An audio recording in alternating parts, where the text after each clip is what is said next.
In this episode of Cycling Tours, I will explore the cycling network within the western sector of Bukit Panjang.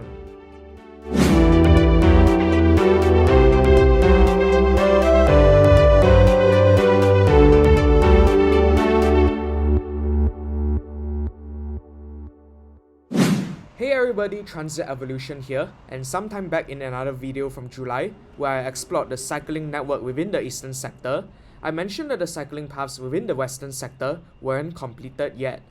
Well, now that the paths are completed, I think it will be fitting to have a look at the fresh works that have been done in the western part of Bukit Panjang to make cycling a more practical mode of transportation intra-town.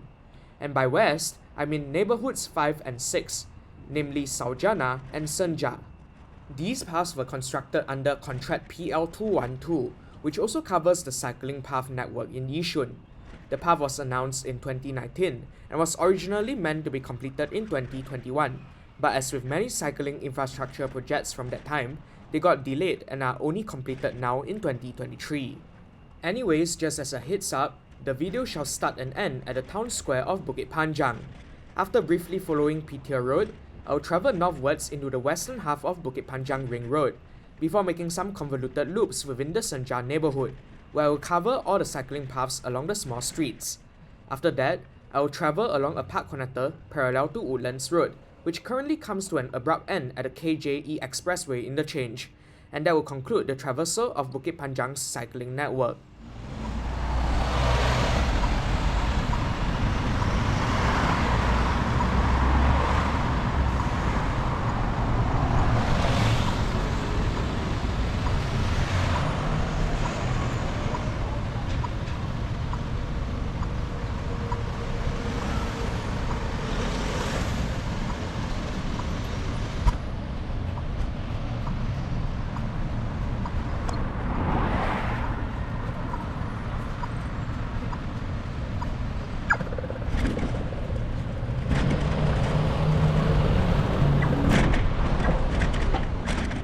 I shall kickstart the review as I turn onto the pavement on the east side of Jelebu Road. One thing which I do not like about the network here is how indirect it is. At the intersection with Lompang Road, the cycling path switches to the opposite side, the west side of Jelebu Road, coincidentally avoiding both Hillion Mall and Bukit Panjang Plaza, hotspots full of delivery riders on all sorts of active mobility devices who would greatly benefit from a wider path. Such minor details complicate things for travel, resulting in bikes cramming in unwidened paths half the time as the cycling path comes to an end, and it would have been better to at least have a shared path on both sides of the same road if space is really at a premium.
This is where I cross Bukit Panjang Road and head on to the Ring Road.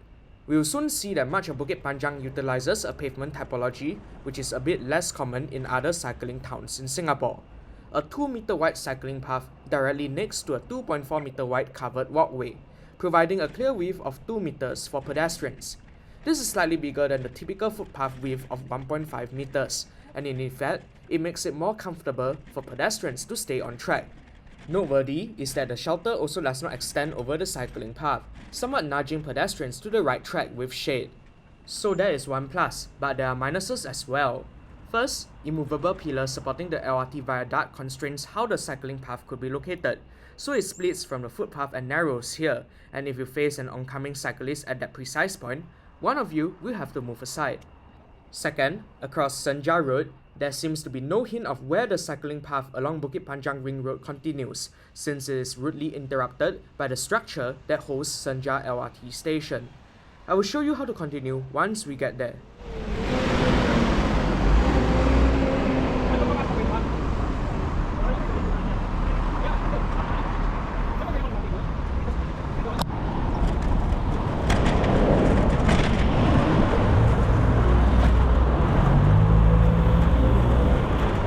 As you can tell, there was quite a narrow path indeed, technically connected, but if an oncoming cyclist appears at that very moment, it will be very awkward for us. The path continues behind Senja LRT station, and by now we are deep into the neighborhood of Senja. You can sense quite a difference in building forms among the housing blocks here when compared to those further east. As it turns out, this neighborhood was developed much later, during the late 1990s. About a decade after older neighborhoods like Jelebu and Bangkit were built. Therefore, there is a greater variety of building forms. Gone are the monotonous slab blocks built during the time of a building boom, while the housing blocks seem to rise to greater heights the further west you go.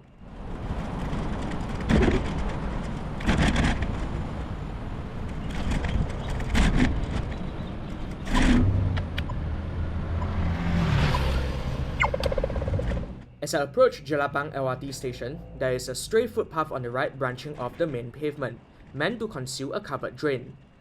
That won't be my main concern for long though, as I quickly find some rather suboptimal treatment to where the bikes are supposed to go. The path abruptly ends at the LRT station, before continuing on this ramp, with no indications there is a cycling path along its gateway, potentially condemning many pedestrians to walk into it. Then it crisscrosses the footpath. I suppose this is understandable given the existing terrain they have to work around here. But it would have been nice to see bigger changes in the routing of the paths, rather than the existing approach of overlaying new paths onto existing ones, which will better facilitate harmonious travel between cyclists and pedestrians in cases like this. That will rack up costs and lead to an even slower completion of the cycling path network though, which I guess is why this is not done.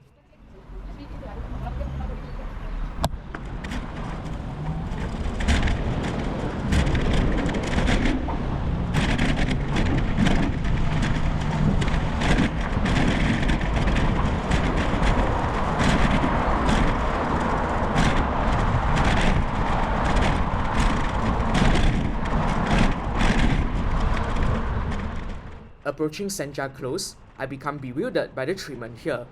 Being a close, this is a dead-end street. The only developments it serves are West Spring Primary School and Sega Palmview. Motor traffic volumes are low here, but a traffic light is installed, resulting in ridiculously long wait times on the way to Sega LRT station. It feels dumb to wait here. Because of this, many people would probably jaywalk or jaycycle here on the red light. A raised zebra crossing would have been a better measure for such a small access road, to avoid unnecessarily inconveniencing active modes of travel. Another thing I don't quite like about the cycling paths along this road is how kinky they are. There are plenty of kinks in their alignment, resulting in abrupt changes in the direction of travel for cyclists, which can be at times hard to negotiate even at a reasonable cycling speed of 15 km per hour, much less the speed limit of 25. Admittedly, the streets and roads in Bukit Panjang are much smaller in dimensions than comparable ones in other towns. You also have many more immovable structures like LRT viaduct pillars that make it a greater challenge to accommodate cycling paths. But I would have liked the paths to be less kinky, as in the current state, cyclists may end up making a gentler bend and deviate into the footpath, accidentally colliding into pedestrians.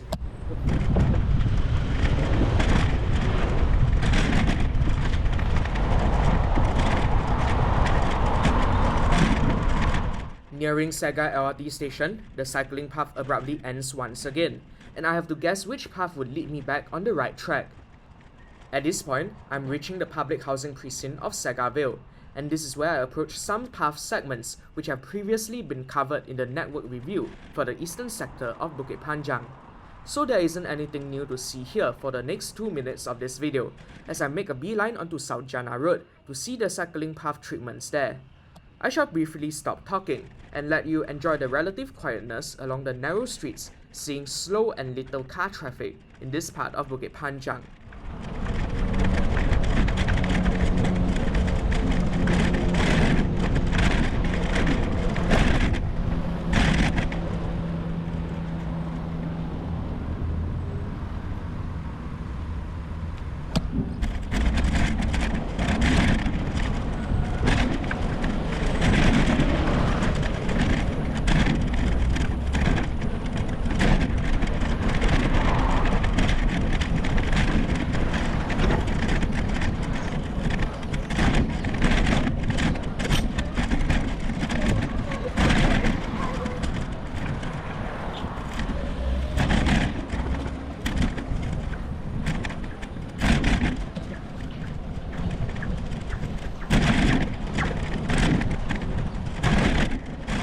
Passing Fajar Road, it appears to take 14.5 minutes to get here from the town centre by bike, compared to the 6 minutes by the LRT. Admittedly, the route I took is not the fastest to here, but of course cycling may not be the most time-efficient option in all cases, though if you pick up a closer LRT station like Senja or Jelapang, the hassle of walking up to and down from the platform and waiting for the train may more than cancel out the time differences. Soon, I will turn into Saujana Road.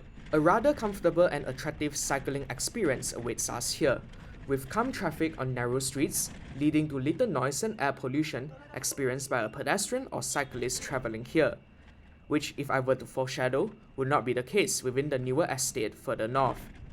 As mentioned earlier, the housing blocks in this older part of Fajar are fairly slabby, though, unlike older new towns of those times, they were arranged into cellular layouts comprising of clusters of 3 to 4 blocks to form precincts, which were a fairly new concept at the time.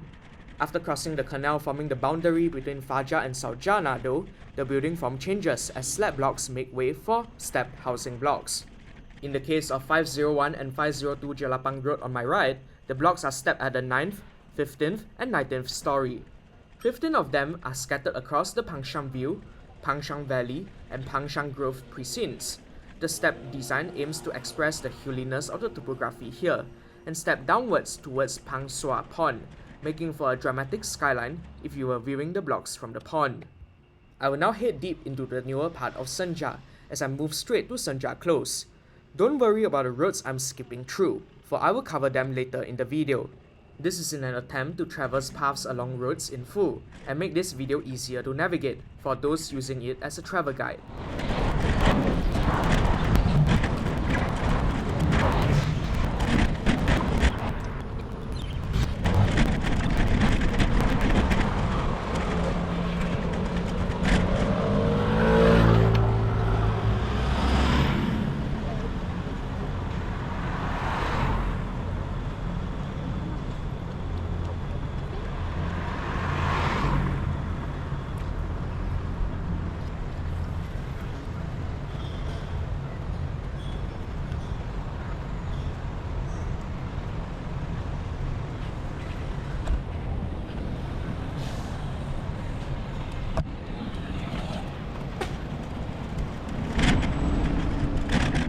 The housing blocks surrounding Senja Close are amongst the tallest within Bukit Panjang New Town. 640A Senja Close, one of the 2 blocks in the Senja Heights precinct, rises to a height of 38 stories. The lone block forming Senja Ridges on my left has a height of up to 33 stories, while Senja Valley up ahead has up to 36. This is a far cry from the building heights in older neighborhoods like Jelebu, which are mixed with 4 and 12 or 13-story housing blocks. In exchange, the housing blocks here use a typology more similar to point blocks, instead of slab blocks, leaving much more open space than older blocks. Now the funny thing about this cycling path I'm travelling on is that it abruptly ends at this cul-de-sac. Given that this path segment faces a green field, it doesn't serve existing residents at all. Quite a useless path at the moment. Meanwhile, on the side of Senja Close with public housing, all you have is a narrow footpath. Fortunately, it doesn't last for long, as I will soon turn into Senja Link.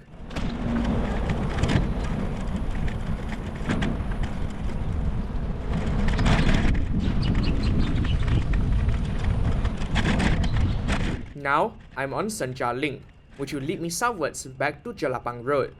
In the process, I will have to cross Senja Road, which spans up to 7 lanes of vehicular traffic here. Not very pleasant for what is supposed to be a walkable environment, being next to the neighborhood center.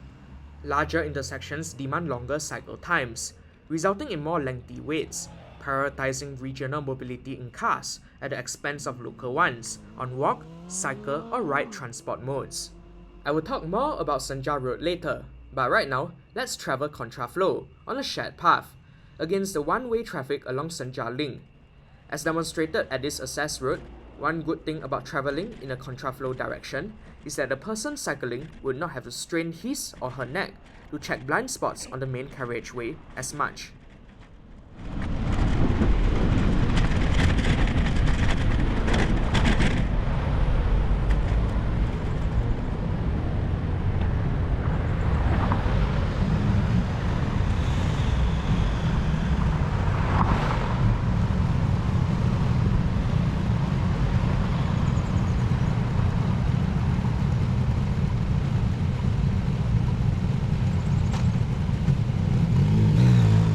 Along Jelapang Road, a more traditional path configuration with a 1.5 meter footpath next to a 2 meter cycling path is used.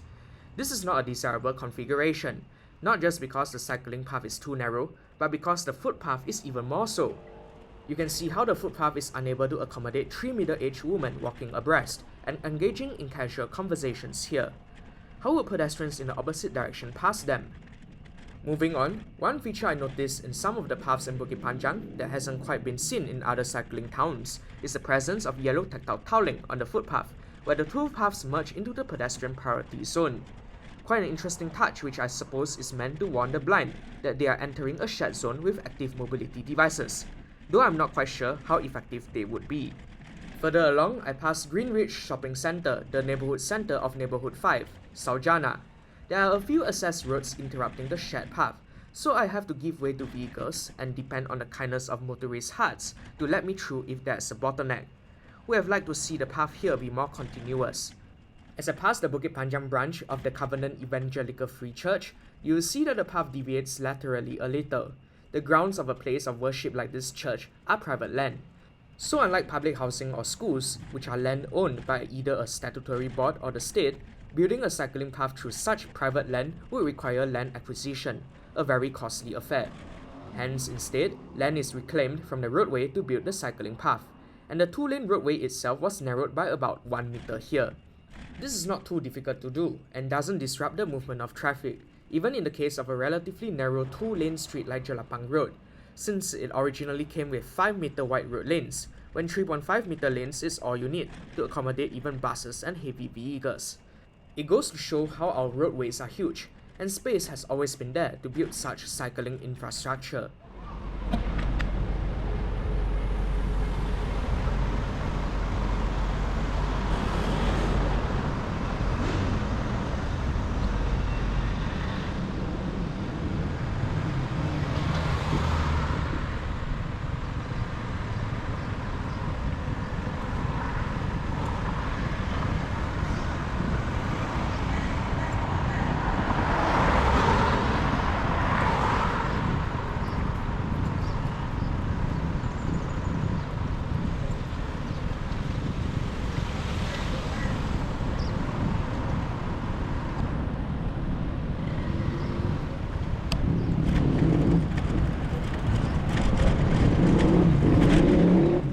We are now looking at the last road with cycling paths, Senja Road, where a story about car-centrism remains to be told.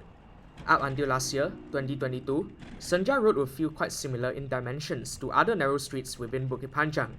But in December last year, a new expressway interchange was opened here to provide motorists in Bukit Panjang West a more direct route to the Kranji and Bukit Timah expressways.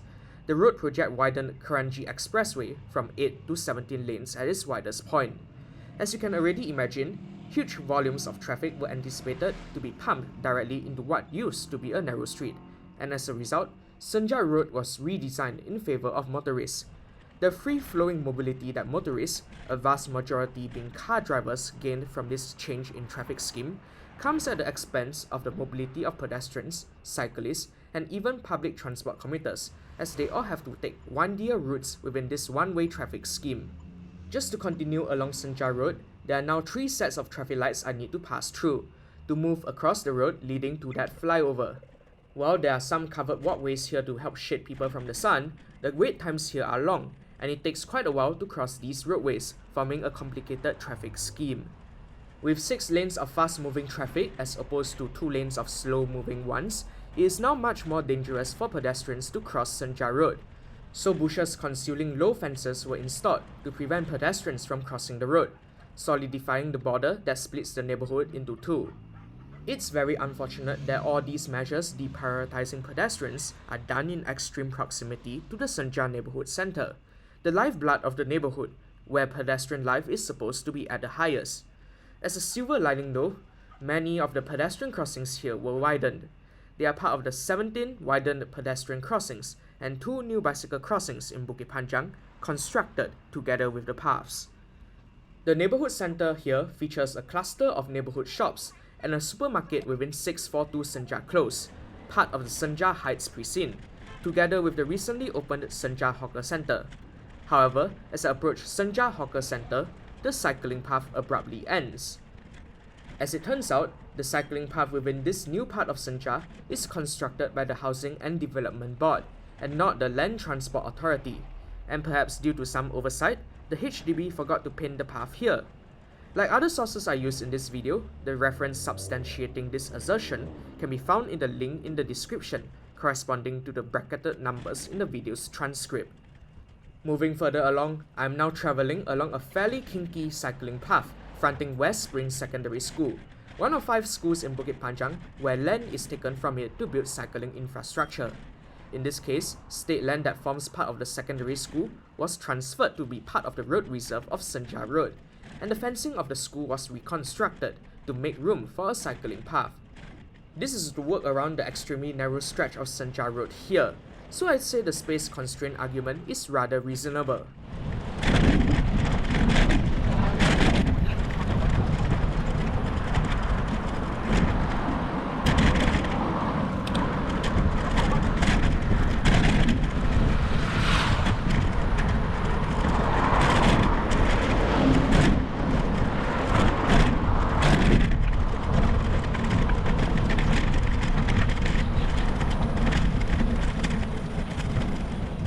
I shall now pass Senja Way, a very steep street which was previously the main way for Senja residents to get to the KJE by using Woodlands Road. Given how steep it is, currently there are no cycling paths along Senja Way, but at the other end of this road there lies a park connector, which I will get to later. In the meantime though, I have to pass Westview Primary School, yet another school which saw fence shifting operations to accommodate this new shared path. There is very little margin for error here. For the extreme land constraints, I'd say they did a pretty good job at working on this shared path, even though the interruptions by access roads are a little annoying. There's also a wild overground box which is in the way of the shared path here, which is strange as it was supposed to be relocated during the construction of the cycling paths.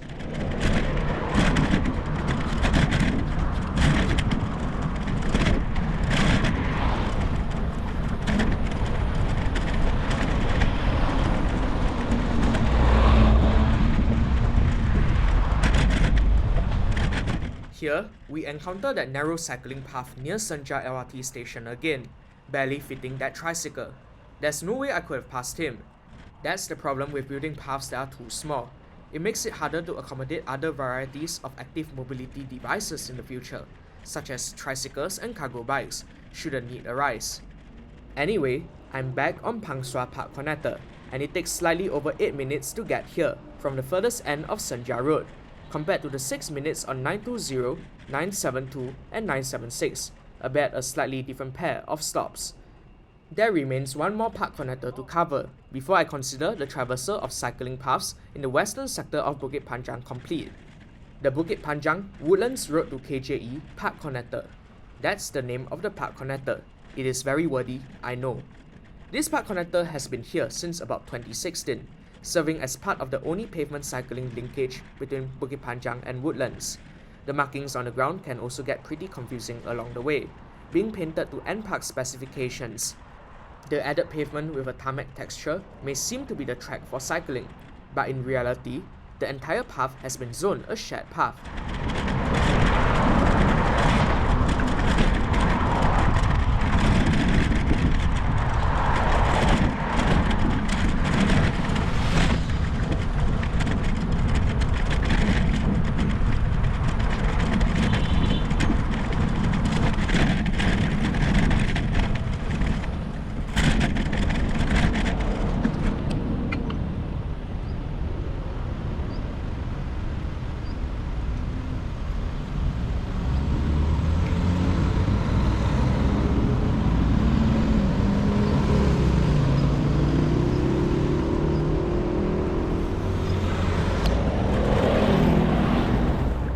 Over here, as I approached this overhead bridge, I got mildly taken aback by a sudden switch in the direction of the supposed park connector, onto a path directly next to a retaining wall.